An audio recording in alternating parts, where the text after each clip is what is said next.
Hi guys, எல்லாருக்கும் வணக்கம். இன்னைக்கு எங்கள் வீட்டில் போர் பைப் கட் ஆயிடுச்சு. அதை பற்றி தான் நம்ம பார்க்க போகிறோம். மோட்டர் போடலாம். பார்த்தீங்களா, மோட்டர் போட்டும் தண்ணி வரல. இது தாங்க எங்கள் ப்ராப்ளம். ஸோ இதுதான் இன்றைக்கி நாங்கள் ரெடி பண்ண போகிறோம். எங்கள் ஹஸ்பண்ட் ரெடி பண்ண போகிறாரு. வாங்க பார்க்கலாம். இப்போ இதை போர் உள்ளே இருக்க ஓஸை வந்து எடுக்க போகிறாங்க.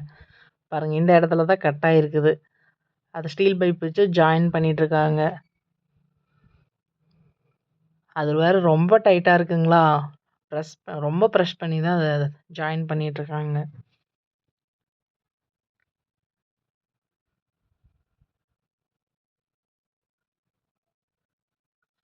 அது ரொம்ப டைட்டாக இருக்குங்களா, ஸோ அதனால் வந்துட்டு சுடு தண்ணியில வந்து உள்ளே வச்சு எடுத்தால் கொஞ்சம் லூஸ் ஆன மாதிரி இருக்கும். நம்ம எப்படி ஓஸை வந்து வெயிலில் போட்டோம்னா கொஞ்சம் லூஸாக இருக்கும் பார்த்தீங்களா, அதே கான்செப்ட் தாங்க.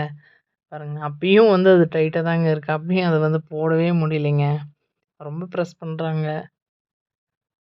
திடீர்னு எங்கள் ஹஸ்பண்டுக்கு ஒரு ஐடியா வந்து, இந்த மாதிரி பேப்பரில் தீ வச்சு இந்த மாதிரி காட்டினா கொஞ்சம் லூஸ் ஆகும்ல, அதுதான் பண்ணி போட்டுட்ருக்காங்க. எப்படியோ போட்டாச்சுங்க, ஜாயின் பண்ணியாச்சு. ரெண்டு பக்கம் ஜாயின் போட்டதுனால இன்னும் கொஞ்சம் டைட் பண்ணிக்கலாம் அப்படின்ட்டு நெட்டு போட்டு டைட் பண்ணிகிட்ருக்காங்க ஸ்பேனரில்.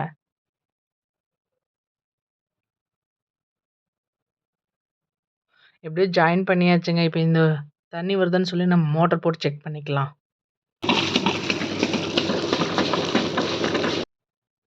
நல்லா தண்ணி வந்துச்சுங்க. சரி, நம்ம வந்து இதை அப்படியே உள்ளார போட்டுட்டு ஜாயின் பண்ணிவிட்டு நம்ம மோட்டர் போட்டு பார்த்தோன்னா தண்ணி வருதான்னு தெரிஞ்சிடும். நம்ம இதை நல்லா இப்போ முதல்ல உள்ளே போட்டுக்கலாம். இந்த ஒயிட் கலர் பைப்போட ஜாயின் இனி அடுத்து பண்ணாங்கன்னா வேலை முடிஞ்சுதுங்க.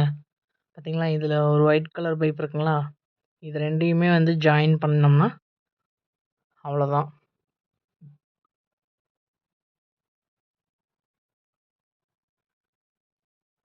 ரெடிங்க. இது நல்லா இன்னும் கொஞ்சம் டைட் பண்ணிக்கலாங்க. இப்போ போய் மோட்டர் போடலாம்.